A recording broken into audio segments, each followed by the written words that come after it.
로마서 8장 12절로부터 17절까지의 말씀 다 찾으셨으면 저 한 절 여러분 한 절씩 번갈아 읽어보도록 할까요? 그러므로 형제들아 우리가 빚진 자로 돼 육신에게 져서 육신대로 살 것이 아니니라. 너희가 육신대로 살면 반드시 죽을 것이로되 영으로서 몸의 행실을 죽이면 살리니 무릇 하나님의 영으로 인도함을 받는 사람은 곧 하나님의 아들이라. 너희는 다시 무소하는 종의 영을 받지 아니하고 양자의 영을 받았으므로 우리가 아빠 아버지라고 부르짖느니라. 성령이 친히 우리의 영과 더불어 우리가 하나님의 자녀인 것을 증언하시나니 자녀이면 또한 상속자 곧 하나님의 상속자요 그리스도와 함께한 상속자니 우리가 그와 함께 영광을 받기 위하여 고난도 함께 받아야 할 것이니라. 아멘. 주님의 말씀입니다. 말씀을 주신 하나님께 감사드립니다. 다시 자리에 앉으시겠습니다. 오늘 우리에게 주신 말씀 가지고 이 시간에는 종의 영이 아닌 양자의 영을 받으라라는 제목으로 말씀을 증거하도록 하겠습니다. 로마서가 그동안 7장까지 이어지다가 드디어 8장이 이르게 되었습니다. 로마서 8장의 중요성에 대해서 어떤 학자는요, 성경의 생명수가 로마서 8장에서 거대한 물줄기를 이룬다 이런 이야기를 했고요. 어떤 주석가는 성경이 모두 다 불타버려도 로마서 8장만 있으면 구원의 문제가 없다 이렇게 이야기를 했습니다. 사랑의 교회 그 국제제자훈련원에서 만든 성경 공부 교재 제자훈련 교재가 한국에서 유명했었는데요. 이게 되게 깁니다. 32주 동안 3년 동안 공부해야지 과정을 이수할 수 있는데 제가 알고 있기로는 이 과정 중에 제자훈련에 참여하는 모든 사람들이 로마서 8장을 통째로 암기하는 숙제가 있다고 합니다. 8장이 1절부터 지금 보니까 39절까지 있는데요. 1절부터 39절을 이 과정을 성경 공부 과정을 이수하는 사람들은 통째로 다 암기해야 된다고 합니다. 제가 그래서 올해 초에 이 더누드에 있는 중앙교회에서 한국 선교사 대회를 해서 제가 참석해 봤는데 볼리비아인가 남미에서 온 어떤 선교사님 가정의 자녀들이 앞에서 랩을 하면서 노래를 부르더라고요. 근데 그 교회 학생들은 다 이렇게 이걸 부른다고 합니다. 랩으로, 한국 랩으로 노래를 부르는데 영어로도 하고 한국말로도 하더라고요. 로마서 8장 1절부터 39절의 말씀을 통째로 아이들이 다 암기를 하더라고요. 그 교회 아이들은 그렇게 다 한다고 합니다. 저도 다 못 외우거든요. 대단한 아이들이 아닐 수 없고 대단한 성도들이 아닐 수 없다 이런 얘기를 하는데 왜 그럴까요? 그만큼 로마서 8장이 그토록 중요하다는 거죠. 그래서 로마서 8장이 전체 한 크게 세 단락으로 이루어졌는데 오늘부터 한 3주 동안 이 단락들을 하나하나씩 보면서 로마서 8장이 성경에서 왜 가장 중요한 장이라고 여겨지는지에 대해서 바울의 이 선포 가운데 우리 함께 찾아보려고 합니다. 로마서가 7장에서 8장으로 나아가며 분위기가 변합니다. 급반전이 일어나는데 로마서 7장에서는 그 주제가 뭡니까? 나는 누구인가? 나는 육신으로는 어떻습니까? 죄를 따르고 영으로는 하나님을 따르는 분열된 정체성을 지니고 있었다. 로마서 7장은 온통 나 자신에 대한 성찰이었습니다. 근데 로마서 8장으로 넘어가면은요, 내가 아니라 성령으로 주제어가 바뀝니다. 바울의 고백도 그러면서 변하죠. 로마서 전체의 주제가 하나님의 의와 자유입니다. 그런데 그 자유가 가능한 이유가 뭐냐면 8장에서 이게 8장의 주제인데요. 로마서 전체의 클라이맥스입니다. 오직 성령 안에서 우리가 자유로울 수 있다. 로마서 5장이 죽음으로부터의 자유, 6장이 죄로부터의 자유, 7장이 율법으로부터의 자유를 이야기하는데 그 결론이 뭐냐? 이 모든 것이 어디 안에서? 성령, 다른 것은 뭐뭐로부터의 자유였는데요. 이 자유가 완성되면 뭐 안에 있어야 된다는 거죠.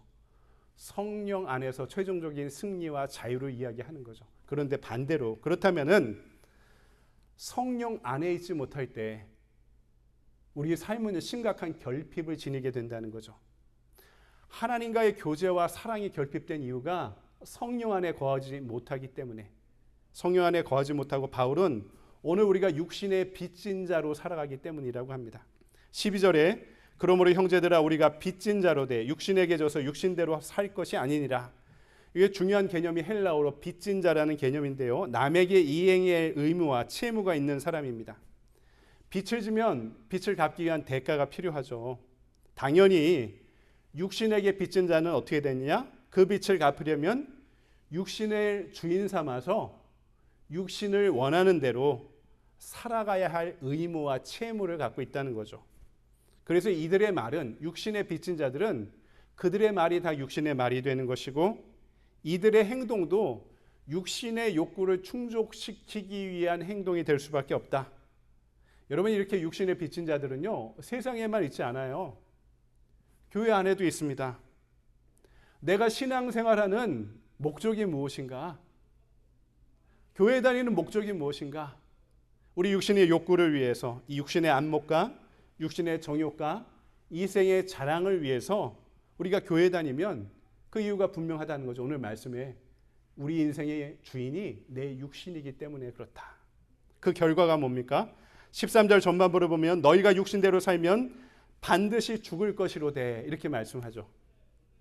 육신대로 살면 겉으로 드러난 부분은 건강할지는 모르지만 사실은 죽은 몸이나 다른 바 없다는 것이죠. 여러분, 육신에게 죽음은 시간 문제죠. 그렇죠? 육신에게 죽음은 시간 문제죠. 여러분, 태어난 날은 순서대로 우리에게 주어졌지만 우리 육신이 죽을 날은 꼭 순서대로 주어지는 게 아니죠. 그건 시간 문제일 뿐입니다. 예언하건대 여기 앉아 계신 분들, 우리가 살아온 날보다 우리가 살아갈 날이 적을 것입니다. 육신에 대한 소망을 품고 살면은 우리 인생이 허망해질 수밖에 없다는 것입니다. 우리 인생의 소망을 무엇을 두고 사느냐? 우리가 그것을 결정하며 그 소망의 방향을 계속 정해가며 살아야 되는 거죠. 여러분, 육신의 죽음이 시간 문제라는 것은 결판이 다 끝났다는 것입니다. 육신대로 살면 눈 뜨고 걸어 다녀도 살아있는 것이 아닙니다. 두 눈을 멀쩡히 뜨고 다녀도 내 마음이 죽고 정신이 죽고 가슴 뜨거운 혼이 없고 성령과 함께 살아가지 못하면 살아있어도 살아있는 것 같지 않은 인생이 된다는 것이죠. 그러나 만일 그 사람에게, 그래서 우리에게 희망이 있는 겁니다. 하나님의 영으로 인도함을 받게 되는 사건이 일어난다면 그 사람은 변화되게 된다는 거죠. 13절 후반부를 보면 영으로서 몸의 행실을 죽이면 살리니 이렇게 말씀합니다. 육신으로 살면 반드시 죽을 것이지만 영으로 사는 사람들은 어떻게 해요? 반드시 살리니. 성령의 사람은 육신을 따라 살 수 없습니다. 왜 그렇습니까? 성령과 죄는요, 성령과 육신은 병립하지 못하기 때문에, 함께 살지 못하기 때문에, 누군가 주도권을 발휘하기 때문에. 그럼 성령과 육신이 함께하면, 성령과 죄가 함께하면, 성령과 악이 함께하면, 성령과 악한 영이 함께하면 누가 주도권을 행사하겠습니까? 당연히 성령 하나님께서 주도권을 행사하시죠. 그래서 우리가 할 일은 이 둘의 싸움을 붙이는 겁니다. 우리 안에서. 우리 안에서 이 둘의 싸움을 붙이는 거예요. 그럼 누가 이겨요? 누가 지배적이 되고 누가 우리 삶에 대한 통제력을 발휘합니까? 당연히 성령 하나님이십니다. 5절과 6절을 볼까요? 육신을 따른 자는 육신의 일을, 영을 따른 자는 영의 일을 생각하나니 육신의 생각은 사망이요 영의 생각은 생명과 평안이니라. 영의 생각에 대해서 빌립보서 2장 5절은 예수의 마음을 품어라 이렇게 이야기하죠. 예수의 마음을, 오늘 말씀에서는 영의 생각, 영의 마음이다. 영의 생각을 품은 사람들은 언제든지 먼저 하나님을 생각하고 바라보고 성령께서 가르치고 계신 것이 무엇인지를 생각하는 사람입니다. 하나님께서 교회를 통해 원하고 계시는 온갖 구원의 사역에 관심을 갖게 됩니다. 그래서 오늘 14절에 사도 바울이 이렇게 고백하죠. 무릇 하나님의 영으로 인도함을 받는 사람은 곧 하나님의 아들이라. 13절에 빚진 자가 14절에 하나님의 인도함을 받는 자로 변합니다. 이 표현은 수동태예요. 한국말에는 능동태, 수동태가 없는데 영어나 다른 말은 헬라어는 수동태가 있어요. 주어에 대해서 이것이 영향력을 발휘한다는 겁니다. 무슨 말입니까? 성령께서 인도하신다는 것은 내 인생의 주인이 내가 아니라 이제 성령이 되셔서 성령께서 나를 강권하신다는 뜻입니다. 그래서 성령의 사람은 육신에 대해서 아니요, no라고 말할 수 있는 힘이 생겨요. 육신을 주인 삼으면 전혀 육신에 대해 no 못해요. 육신이 주인이니까. 하지만 성령께서 주인 되실 때 육신의 욕구가 왜 없습니까? 죄가 왜 없습니까? 구원받고 나서도 죄인이죠, 여전히. 하지만 그 죄의 유혹에 대해, 욕구에 대해 아니오라고 말할 수 있는 힘을 얻게 되었다는 것입니다. 그리고 성령의 일에 대해서는 담대하게 예, 그렇습니다 하고 싶습니다 대답할 마음이 나에게 생긴다는 것입니다. 그런데 이렇게 몸의 행실을 죽이고 성령의 임재 가운데 살아가기 위해 필요한 게 세 가지가 있어요. 중요한 내용인데 여러분 반드시 기억해 보십시오. 첫 번째는요, 성령이 계심을 믿어야 돼요. 성령이 나와 동행하신다는 사실을 믿어야 돼요. 내 안에 성령이 계시다는 것을 믿어야 돼요. 여러분 성령 충만하고 싶죠? 근데 잘 안 되죠? 안 되면 어때요? 안타깝죠? 여러분 그 마음 자체도 성령이 내 안에 계시기 때문에 주시는 마음이에요. 성령이 안 계신 사람은 성령 충만하지 않다고 안타깝지 않아요. 다른 소울로 충만하는 걸 바라죠. 다른 것에 대한 관심, 다른 것에 대한 즐거움, 다 이런 걸 찾기 바쁘지 내가 성령 충만하지 못하다고 안타깝다는 마음도요, 성령이 내 안에 계시다는 증거입니다. 죄를 저지르면 마음이 찔려요. 윤리학에선 양심이 있어서 그렇다고 이야기하는데 그게 아닙니다. 죄를 지으면 우리가 불편해요. 영적으로 게으르면 부딪혀요. 왜 그래요? 오늘 말씀 보니까 성령께서 말할 수 없는 탄식으로 나와 함께 계시기 때문에, 말할 수 없는 탄식으로 나와 함께 계시기 때문에 성령 충만하시지 못한 것에 대해서 내가 안타까워지는 것이고, 죄를 지으면 부딪히는 것이고, 게으를 때는 그것도 나에게 편하지 않게 되는 것입니다. 그 마음 자체가요, 성령께서 우리 안에 계시다는, 내가 성령의 사람이라는 가장 작은 증거가 되는 것입니다. 우리가 회개할 수 있는 것조차도 성령이 내 안에 계시기 때문에 그 마음과 능력으로 할 수 있는 것입니다. 13세기에 아프가니스탄의 신비가 영성가 룸이라는 사람이 있었습니다. 그의 시 중에 이런 시가 있습니다. 그대 진정 사람이라면 모든 것을 사랑에 걸어라. 아니거든 이 무리를 떠나라. 반쪽 마음 가지고는 어전에 들지 못한다. 신을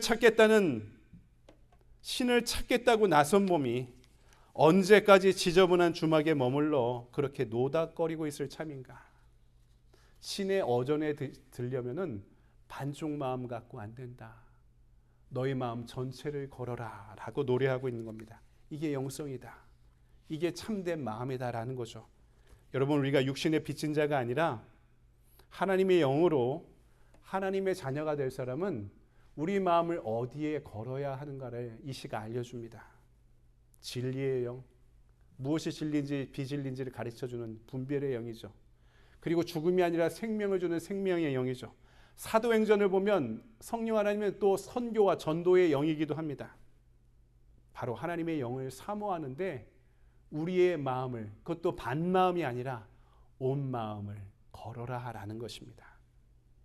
여러분, 성령이 우리 안에 일하시려면 먼저 믿고 간구해야 돼요. 성령님 내 안에 계심을 믿고 그분을 향해 간구해야 됩니다.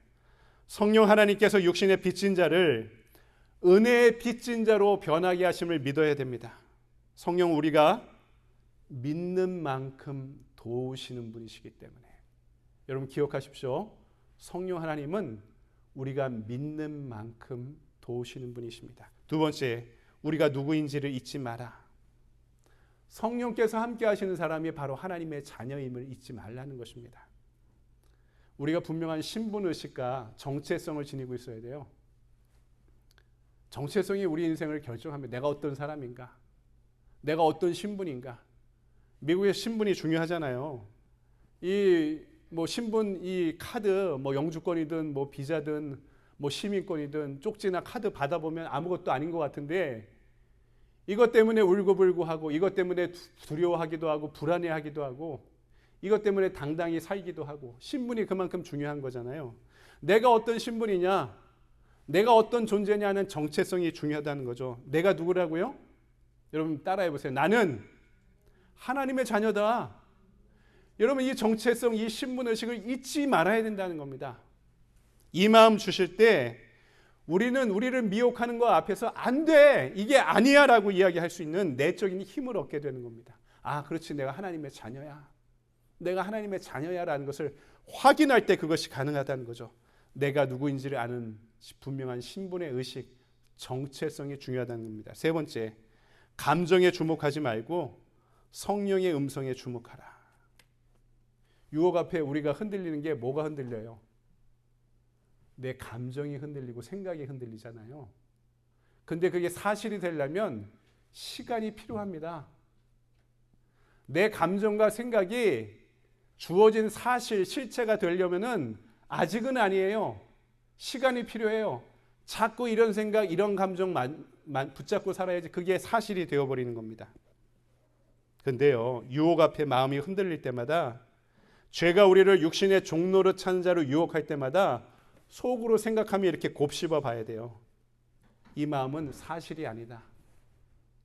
이 마음은 흘러가는 것이다. 이게 분별해야죠. 사단이 주는 마음인지 하나님이 주는 마음인지 분별해야 됩니다. 근데 이게 사단이 주는 마음이면은요, 이것은 사실이 아니라 감정이다라고 우리 스스로 생각하고 경계해야 됩니다. 그리고 가만 내버려 둬야 돼요. 집착하지 말고 싸우려고도 하지 말고 그저 바람이 나를 스치고 지나가는 것처럼, 아, 감정도 나를 스치고 지나가는 거다 하고 내버려 둬야 됩니다. 싸우려고 붙잡으면은요, 이게 더 커집니다. 더 영향력이 강해집니다. 그냥 가만히 내버려 둬야 됩니다. 제 기도의 스승님이 부산 괴정교회 김효순 목사님이라는 분이었는데, 한국 감리교회 카리스마타 수도회라는 수도원 운동을 이끌던 분이었습니다. 제가 이 영성 수련회에 항상 참여할 때마다 기도하면 잡생각이 너무 많이 나는 거예요. 기도하면 뭐 가스불 끄고 나왔는지, 집에 창문은 비가 오는데 닫아놨는지, 뭐 이런 생각부터 애들은 학교에서 잘 있는지 온갖 생각이 나를 지배하는 겁니다. 기도 생각이 나를 방해하죠. 또 다른 사람 생각나든가, 갑자기 누구 생각하면 화가 난다든가, 그럴 때마다 저한테 가르쳐 주신 것은 감정은 사실이 아니다. 감정은 바람일 뿐이다. 붙잡지 말고 가만히 내버려야지 나를 흘러가게, 스쳐 지나가게 만들어야 된다는 것입니다. 우리 내면 깊숙한 곳에서 사단의 소리인지 하나님의 음성인지를 분별해야 돼요. 감정인지 이게 객관적인 사실인지를 구분할 줄 알아야 됩니다. 그때 사실이 아닌 것은, 감정인 것은, 사단이 주는 마음은 그냥 가만히 내버려 두면 흘러가 버리고 마는 것입니다. 우리가 내면 깊숙한 곳에서 이것을 분별해낼 수 있을 때 하나님의 성령 하나님의 탄식이 무엇인지, 그분께서 기뻐하시는 것이 무엇인지, 말씀을 주시는 지혜가 무엇인지 그걸 알게 되는 것이죠. 그러면서 감정의 주장과 성령의 주장의 차이를 분별해 내기 시작하는 것입니다. 여러분, 그럴 때 다시 말씀드리죠. 감정에 주목하지 말고 성령의 음성에 주목하라. 그때 우리가 이 감정을 이길 수 있는 신앙의 인격을 지니게 되는 것입니다. 우리가 이렇게 할 수 있는 이유를 오늘 13절에서는 결론적으로 이렇게 말씀합니다. 우리가 이렇게 할 수 있는 이유가 무엇이냐? 힘이 어디서 나오느냐? 15절에 너희는 다시 무서워하는 종의 영을 받지 아니하고 양자의 영을 받았으므로 우리가 아빠 아버지라고 부르짖느니라.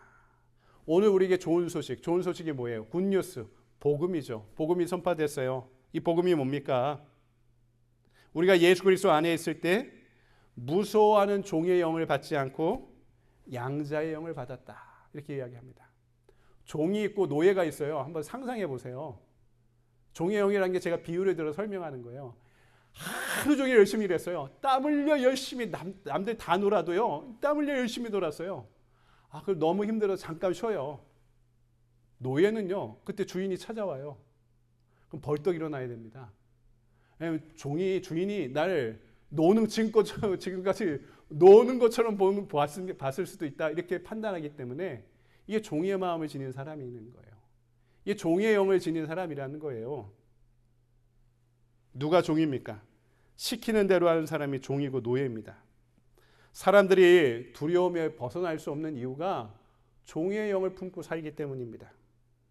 이들은요, 옛날 이스라엘 백성들처럼 조금만 고난과 위기가 닥쳐와도 두려워하며 과거가 어디입니까? 애굽으로 돌아가야 된다고 생각하는 사람입니다. 신앙인들도 종의 영을 받았으면 교회를 다녀도 다시 문제가 생기면 육신의 빚진 자로 돌아가려는 회귀의식을 갖고 있습니다.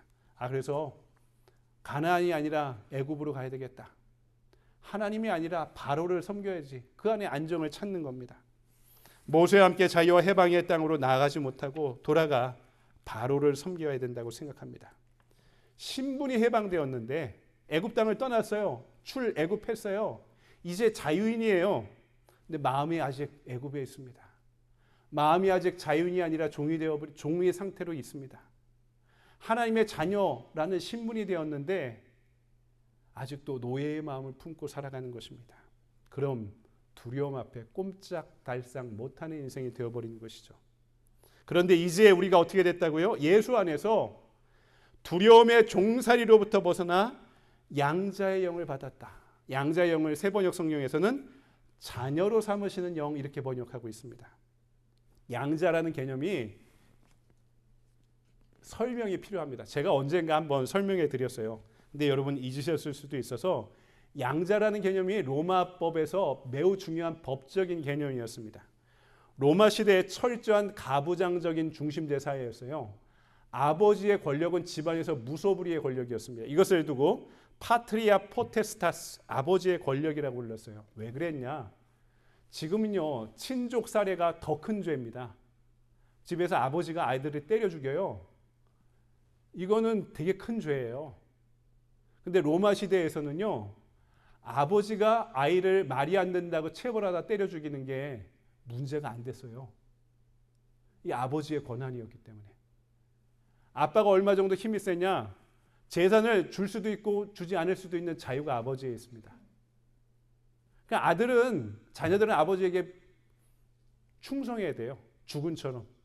그리고 복종해야 됩니다. 100%. 근데 문제는요, 재밌는 사실은요, 양자는 달랐어요. 양자로 들어가는 것은 180도 운명이 달라집니다. 로마법에서는 양자로 입적되는 사람, 입양되는 사람은 법적으로 철저하게 보호받았습니다. 양부로부터 어떤 해를 입어서는 안 됐고요. 유산은 반드시 물려받아야 됩니다.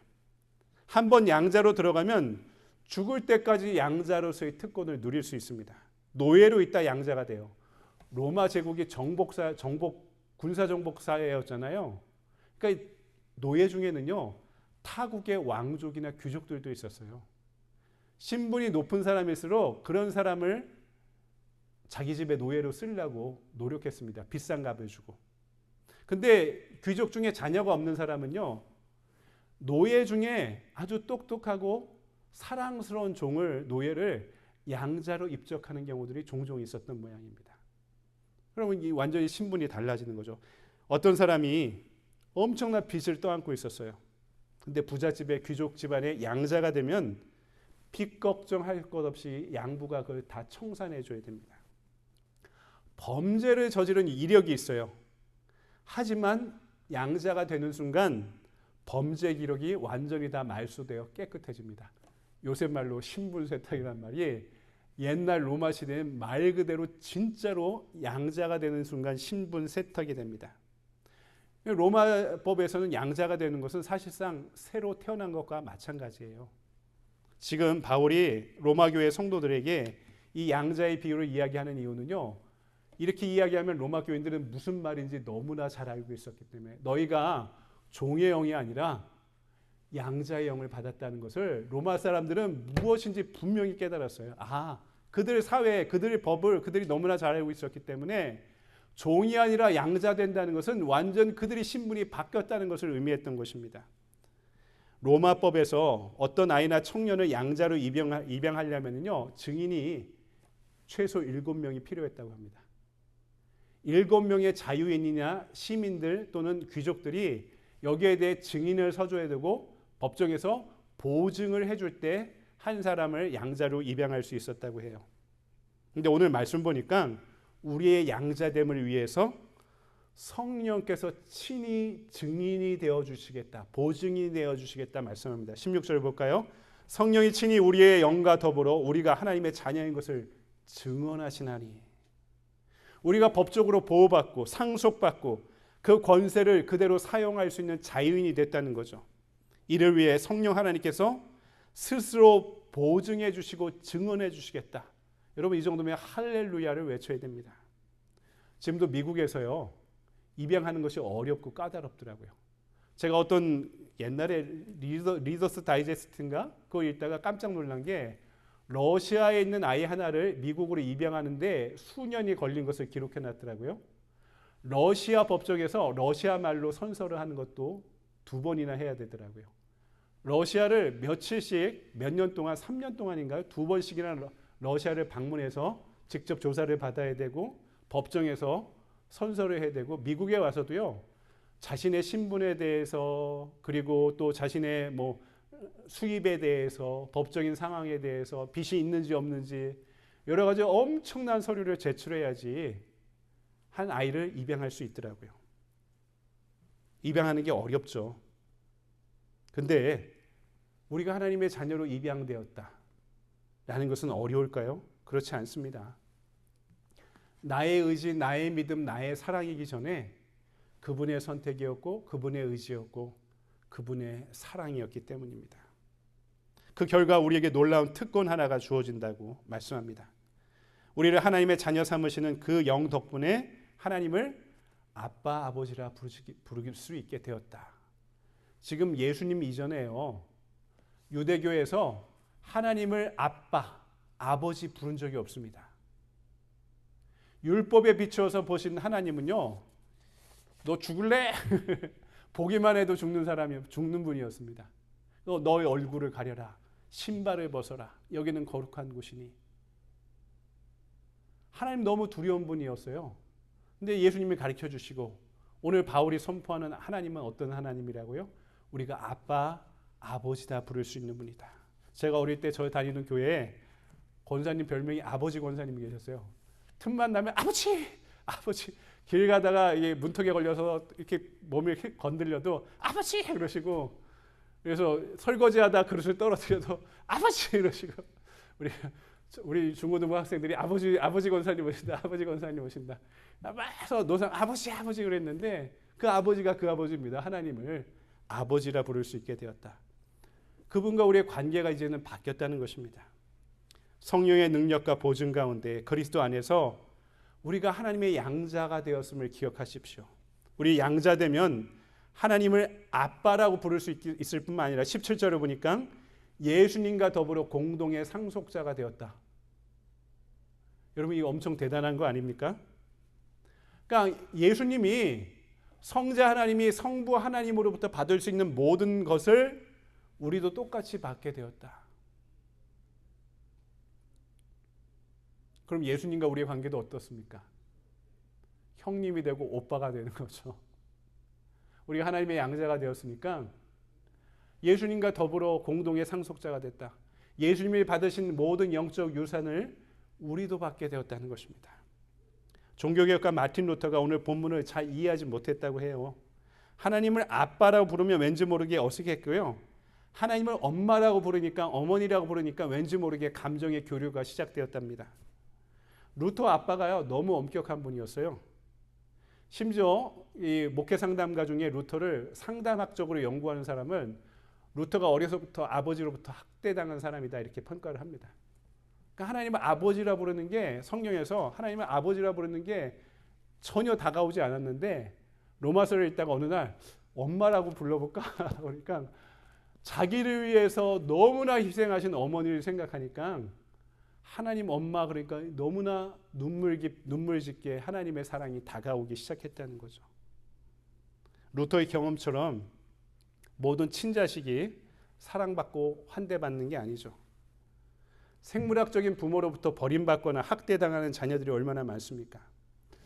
그러니까 아들, 딸 낳을 때 생물학적인 부모는요, 준비가 안 된 상태에서 낳기도 해요. 피지컬 몸도 건강해야 되고 정서적으로도 건강한 상태여야 되고 아이를 키울 수 있는 재물도 있어야 되고 준비를 해놔야 되는데 우리가 너무 어리고 미숙해서 준비 안 된 상태로 친자식을 낳을 수 있습니다. 근데 생각해 보세요. 입양하는 거는요, 그렇게 못합니다. 친자식은 생각 없이 준비 없이 임신할 수도 있고요, 낳을 수도 있지만 입양하는 것은 치밀하게 계산해야 돼요. 따져볼 게 너무나 많습니다. 오랜 시간 교회 다니는 사람도 누군가 입양하면 기도해보고 결정합니다. 충분히 준비되었다 생각할 때 버림받은 아이들을 사랑하는 사람으로 살아가자. 경제력도 있어야 되고 나이가 드는데 건강해야 되고 또 그럴 만한 마음이, 누군가를 사랑하고 희생할 마음이 아직도 남아 있어야 되고 그때 입양하겠다 결정하죠. 여러분, 하나님이 우리를 양자 삼으신 것, 자녀 삼으신 것도 마찬가지입니다. 우연히 어쩌다가 하신 게 아니라 너무나 큰 고민과 결심 가운데 결단하신 것입니다. 어느 정도로요? 친자식인 예수 그리스도를 양자 삼을 우리를 위해 십자가에 달려 죽기까지 하시면서 우리를 사랑하시는 결단과 결정을 하셨다는 것입니다. 사랑하는 여러분, 말씀을 정리합니다. 저와 여러분은 오늘 우리는 종의 영이 아니라 양자의 영을 받았습니다. 그러면 우리는 자유를 얻었습니다. 이 자유가 조금 힘들고 어렵고 불편하다고 다시 애굽으로 돌아가 바로를 섬기려는, 다시 육신을 주인으로 섬기려는 과거로 퇴행해서는 안 됩니다. 유약한 모습을 갖고 있어서는 안 됩니다. 감히 부를 수도 없는 하나님을 아버지라고, 아빠라고 부를 수 있는 하나님과의 친밀한 관계 속으로 우리가 들어갔기 때문입니다. 이제 우리는 하나님의 것이든 무엇이든 다 상속받을 수 있게 되었습니다. 육신의 아버지의 것이 다 내 것이듯이 영적인 아버지이신 하나님의 무한한 자원이 다 이제 나에게 주어졌다. 중요한 건 이것을 사용하며 사는 것이죠. 그러므로 두려워할 필요가 없다. 심지어 오늘 우리의 생에 경험하는 고난까지도 두려워하지 말라고 사도 바울이 우리에게 권면합니다. 오늘 성령이 우리에게 친히 증언하고 계십니다. 저와 여러분이, 이 자리에 앉아있는 저와 여러분이 하나님의 양자 되었음을, 그리스도 안에서 성령의 능력 가운데 그분의 자녀로 살아갈 수 있는 신분과 자유와 능력을 얻게 되었음을, 그래서 우리는 분명히 알아야 됩니다. 오늘 저와 여러분이 육신에 빚진 자가 아니에요. 이제 유혹이 없다는 게 아니에요. 죄를 안 저지른다는 게 아니에요. 다만 우리가 분명한 신분의식과 정체성을 갖고 있어야 된다는 거죠. 성령 하나님이 내 안에 계실 뿐만 아니라 육신이 죄가 내 주인이 될 수 없다는 것입니다. 더 이상 그들에게 갚아야 될 빚이 없어요. 왜냐하면 예수의 죽음과 함께 나는 죽고 그분의 살아나시며 나는 살아났기 때문에 죄와 육신과 악에 대해서 죽은 자가 되었기 때문에 더 이상 그것이 나에게 영향력을 발휘할 수 없기 때문에 우리는 더 이상 육신에 빚진 죄인이 아니라 은혜에 빚진, 하나님을 사랑하는, 죽기까지 사랑하는 자녀로 그분이 오늘 우리를 부르고 계시다는 사실을 기억하시기 바랍니다. 육신에 빚진 자로 육신에 대해 채무를 갚는 나와 여러분의 한 주간이 아니라 은혜에 빚진 자로 그 은혜를 갚기 위해 하나님을 사랑할 수 있는, 죄에 대해 승리할 수 있는, 육신에 대해 승리할 수 있는, 육신을 지배하고 있는 죽음으로부터도 승리할 수 있는 저와 여러분의 인생이 되기를, 삶이 되기를 주님의 이름으로 간절히 축원드립니다. 기도하겠습니다. 주님, 오늘 우리에게 육신의 빚진 자가 아니라 그래서 종의 영이 아니라 자유함을 얻은 양자의 영을 주셨음을 믿습니다. 성령 하나님 내 안에 계심을 믿습니다. 말할 수 없는 탄식으로 나를 위해 탄식하고 계신 성령 하나님의 마음을 알길 원합니다. 그래야 이 세상의 죄와 악에 대해서, 부조리에 대해서, 나의 죄에 대해서 나도 성령의 마음으로 탄식하게 하시고 하나님을 향한 사랑과 열정으로 우리가 분명한 양자의 영을 받아 하나님의 자녀로서 모든 것을 누리는 자로, 그리고 그 능력으로 세상을 당당하게 살아가는 자로 오늘 이 예배를 통해 세상을 향해 나아갈 수 있는 예배자 되게 하여 주시옵소서. 거룩하신 주 예수 그리스도의 이름으로 감사하며 기도드리옵나이다. 아멘. 다시 자리에서 일어나셔서 함께 찬양할까요? 성령이 오셨네. 함께 찬양하겠습니다.